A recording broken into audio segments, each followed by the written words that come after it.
अस्सलाम वालेकुम स्टूडेंट्स, उम्मीद है आप सब खैरियत से होंगे।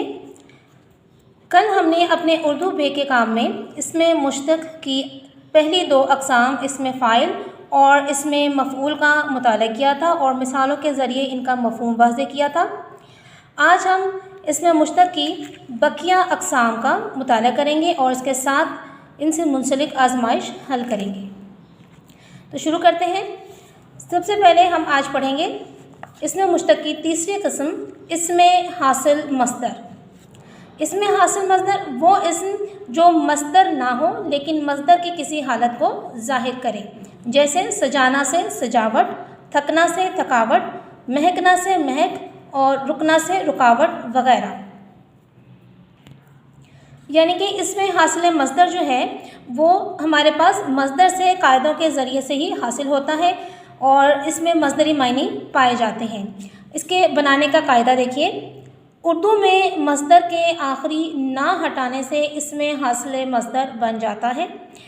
इसी तरह अलिफ वाव हमज़ा, आई, ते, नून, वा, वट, हट और ये लगाने से भी इसमें हासिल मस्दर बन जाता है। अब चूँकि ये मुख्तलिफ़ हुरूफ हैं तो इसकी जो आवाज़ हम हासिल मस्दर में इस्तेमाल करते हैं वो यहाँ पर मैंने पढ़ी है। जैसे बिगड़ना से बिगड़ा, बैठना से बिठाओ, लड़ना से लड़ाई, गिनना से गिनती, उड़ना से उड़ान, दिखाना से दिखावा, रुकना से रुकावट, घबराना से घबराहट और खांसना से खांसी वगैरह। ये देखें छोटी है, यानी कि यहाँ पर हमने ना की अलामत हटाई और इन तमाम हुरूफ का इजाफ़ा करके हमने जो है इसमें हासिल मस्दर बना लिया। उसके बाद आते हैं हम इसमें हालिया की तरफ। इसमें हालिया वो इस्म होता है जो किसी फ़ाइल या मफ़ूल की हालत को ज़ाहिर करे, यानी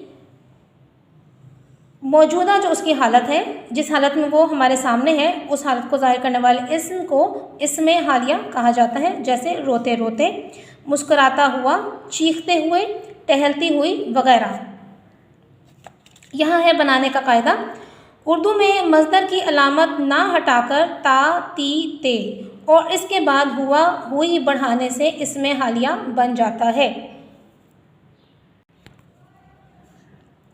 यानी अब आप देख सकते हैं कि ये तमाम अक़साम जो हैं ये मस्दर से ही हमारे पास बन रही हैं। मिसालें देखिए इसकी जुमलों की सूरत में। वो मुस्कुराता हुआ सबके सामने से गुज़र गया, लड़के चीखते हुए कमरे में घुस गए, बच्चा रोते रोते सो गया। इन जुमलों में, इन मिसालों में मुस्कुराता हुआ, चीखते हुए और रोते रोते हमारे पास इसमें हालिया है। यहाँ पर टहलती हुई लिखा है लेकिन हमने अगर मिसाल से निकालते हैं तो हमारे पास रोते रोते जो है इसमें हालिया की जो है वो मिसाल है। उसके बाद आते हैं इसमें मुआवज़ा। मुआवज़ा जैसे कि आपको नाम से ही ज़ाहिर हो रहा है कि किसी चीज़ की उजरत या कीमत को ज़ाहिर करता है, तो इस तरह से इसकी तारीफ़ ये बनती है कि वो इस्म जो किसी काम के मुआवजे उजरत के मायने दे। ठीक है, वो इस्म जो किसी उजरत, मेहनत या सिले को ज़ाहिर करे इसमें मुआवज़ा कहलाता है। बनाने का कायदा क्या है इसका कि उर्दू में मस्दर से ना हटाकर गई की लगा देने से इसमें मुआवज़ा बन जाता है, यानी धोना से धुलाई, रंगना से रंगाई वगैरह। और जुमलों की सूरत में इसकी मिसाल देखिए। आजकल कपड़ों की धुलाई बहुत ज़्यादा है, इस दुपट्टे की रंगाई क्या होगी, सूट की सिलाई 5000 रुपये है। इन जुमलों और मिसालों में धुलाई, रंगाई और सिलाई इसमें मुआवज़ा हैं। तो ये थी हमारे पास इसमें मुश्तक की बकिया अक़साम, इसमें हासिल मस्दर, इसमें हालिया और इसमें मुआवज़ा, जिनका हमने मफ़हूम पढ़ा, तारीफ़ पढ़ी और उसके बाद उनके बनाने के कायदे देखे और उसके बाद हमने इनकी मिसालों से वजाहत की। अब आते हैं इसकी आज़माइश की तरफ।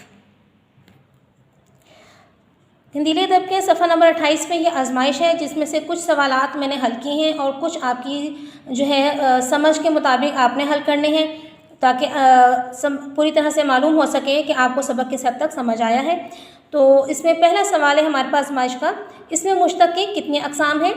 तो जवाब हम इसका लिखेंगे اس میں مشتق کی 5 اقسام ہیں: اس میں فاعل، اس میں مفعول، اس میں حاصل مصدر، اس میں حالیہ اور اس میں معاوضہ۔ اس کے بعد دوسرا سوال ہے اس میں فاعل کسے کہتے ہیں؟ اب یہ تعریفیں جو ہیں مثالوں سمیت ہم صفحہ نمبر 26 پر پڑھ چکے ہیں، اور اس طرح سے جو ہے آپ نے وہیں سے ان کو دوبارہ دیکھ لینا ہے۔ یہاں بھی میں نے آپ کے لیے لکھ دی ہے۔ وہ اسم ہے جو کسی کام کرنے والے کو ظاہر کرے اور کسی کا اصلی نام نہ ہو، یعنی مصدر سے قاعدے کے مطابق بنا ہو، مثلاً بھاگنے والا، پڑھنے والا، رونے والا وغیرہ۔ اس کے بعد تیسرا سوال ہے اس میں مفعول کیا ہوتا ہے؟ وہ اسم جو اس شخص، چیز یا جگہ کو ظاہر کرے جس پر کوئی کام واقع ہوا ہو، مثلاً پڑھا ہوا، دیکھا ہوا، کہا ہوا وغیرہ۔ اس کے بعد چوتھا سوال ہے ہمارے پاس فاعل اور اس میں فاعل کا فرق بیان کریں۔ اس کا جواب ہمارے پاس تفصیل سے صفحہ نمبر 26 پر موجود ہے۔ یہ دیکھیے صفحہ نمبر 26 پر ہمارے پاس فاعل اور اس میں فاعل میں فرق بتایا گیا ہے، اور یہاں سے آپ نے جو ہے اس سوال کا جواب لکھنا ہے۔ اگلا سوال ہے سوال نمبر 5، حاصل مصدر کی تعریف کریں، مثال بھی دیں۔ اس کا جواب صفحہ نمبر 27 پر، اور جس طرح میں نے ابھی آپ کو دکھایا کہ صفحہ نمبر 26 سے آپ نے فاعل اور اس میں فاعل کا فرق لکھنا ہے۔ تو آج جو ہم نے اس میں مشتق کی بقیہ اقسام پڑھی ہیں ان میں ہم نے حاصل مصدر کی بھی تعریف اور مثال پڑھی ہے، تو وہاں سے آپ نے صفحہ نمبر 27 سے دیکھ کر آپ نے یہاں پر وہ تعریف لازمی لکھنی ہے۔ چھٹا سوال ہے اس میں حالیہ سے کیا مراد ہے؟ اس کا جواب بھی آپ کو صفحہ نمبر 27 پر ہی مل جائے گا، اور اسی طرح سے آپ نے پیچھے سے دیکھ کر یہاں پر لازمی اس جو ہے سوال کا جواب لکھنا ہے۔ یہاں میں نے صرف صفحہ نمبر بتایا ہے آپ کو، لیکن آپ نے مکمل جواب جو ہے اپنی آزمائش میں یہ حل کرنا ہے کتاب پر۔ اس کے بعد آپ سے سوال نمبر 7 میں قاعدہ پوچھا گیا ہے اس میں معاوضہ بنانے کا، تو مصدر سے اس میں معاوضہ کیسے بنایا جاتا ہے؟ جواب اس کا بھی صفحہ نمبر 27 پر ہی موجود ہے، جہاں آپ اس میں معاوضہ کی تعریف پڑھیں گے اسی تعریف کے ساتھ آپ کو اس میں معاوضہ کا قاعدہ بھی مل جائے گا بنانے کا۔ یہاں میں نے آپ کی آسانی کے لیے لکھ دیا ہے کہ آئندہ کبھی بھی کسی بھی اسم کا بنانے کا قاعدہ ہو تو آپ نے کس طرح سے لکھنا ہے۔ اردو میں مصدر سے نہ ہٹا کر حمزہ چھوٹیے لگا دینے سے اس میں معاوضہ بن جاتا ہے، جیسے دھونا سے دھلائی، رنگنا سے رنگائی وغیرہ۔ اس کے بعد سوال نمبر 8 ہے، یہ بھی میں نے آپ کے لیے نصف حل کیا ہے۔ پہلا جملہ ہے شکاری نے پکڑی ہوئی چڑیاں اڑا دیں، تو اس میں پکڑی ہوئی ہمارے پاس اس میں مفعول ہے۔ طالبان پڑھا ہوا سبق بھول گئی، پڑھا ہوا اس میں مفعول ہے۔ اب اس کے بعد اس کا لکھا کون پڑھ سکتا ہے؟ اور چوتھا جملہ زبان سے نکلی بات واپس نہیں آتی، اس میں سے اس میں مفعول آپ نے تلاش کر کے خود لکھنے ہیں۔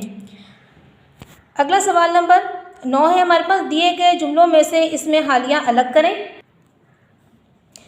پہلا جملہ ہے وہ پڑھتے پڑھتے سو گیا، تو میں نے یہاں آپ کو لکھ کے بتایا کہ پڑھتے پڑھتے اس میں حالیہ ہے۔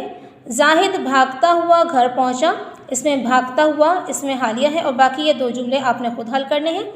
سوال نمبر 10 ہے ہمارے پاس، دیے گئے جملوں میں سے اس میں معاوضہ الگ کریں۔